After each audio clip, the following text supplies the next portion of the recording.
Hello everybody, this is SpyPie here, and today me and Jack will be going through Wayrest Sewers. This is a pretty simple dungeon overall, and so let's get right in.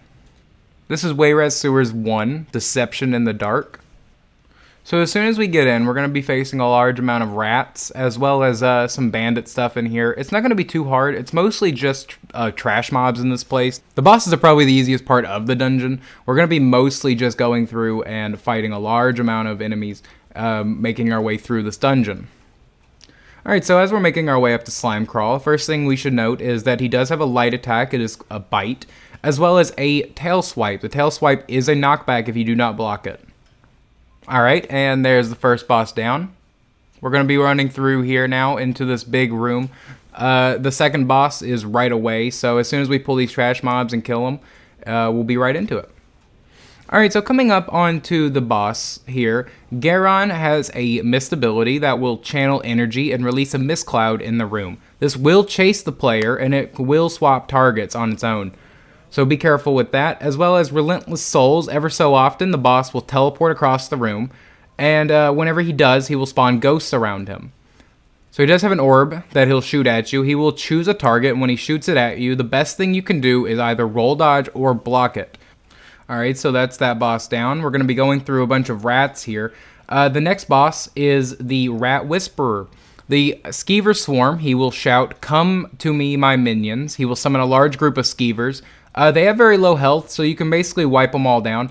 The boss also has a magic bomb. Whenever he raises his staff, he'll summon a large magic orb that will land on whoever has the most aggro. It is a small damage over time effect, so don't worry too much about it, but you can interrupt it, so if you can, you might as well. He also has a slam ability. This is a channel and can also be interrupted. He will cast swirling ice at a target. The next is Oligar the Hungry. He has a good amount of enemies around him. He typically stays at the top of the stairs, however, he can walk down.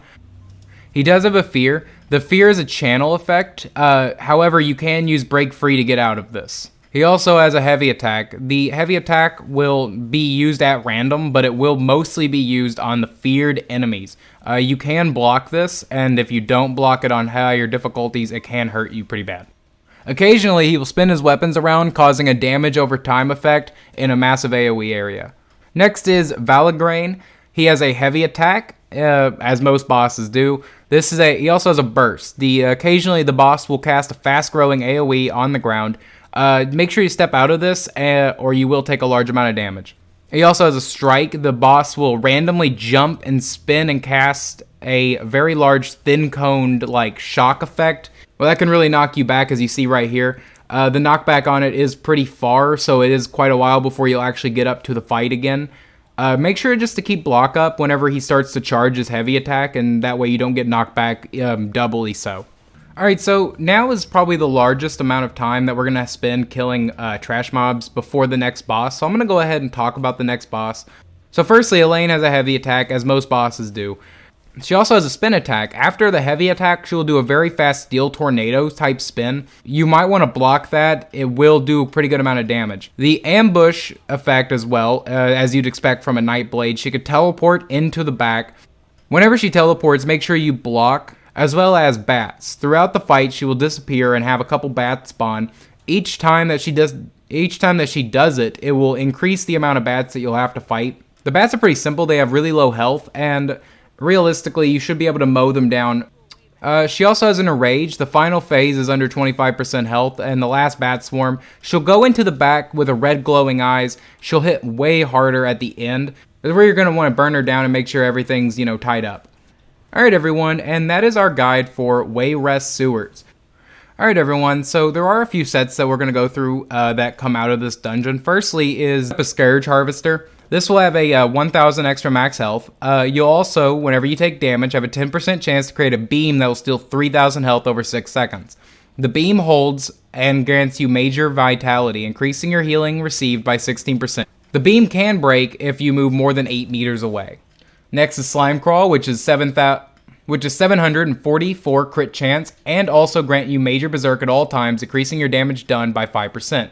Next is Combat Physician. We have a 1000 max magicka. We have 618 crit chance, and another 618 crit chance.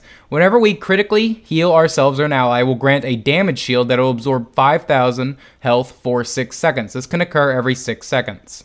Sergeant's Mail is next. It is 1,000 max health, 121 health recovery, 121 weapon and spell damage, and increase the damage of your fully charged heavy attacks by 2,000. Next is Tooth Throw, which will grant us 1,000 max stamina, 618 crit chance, 618 crit chance, a 161 weapon and spell damage, and grant us major savagery and prophecy at all times, increasing our weapon and spell critical rating by 2629.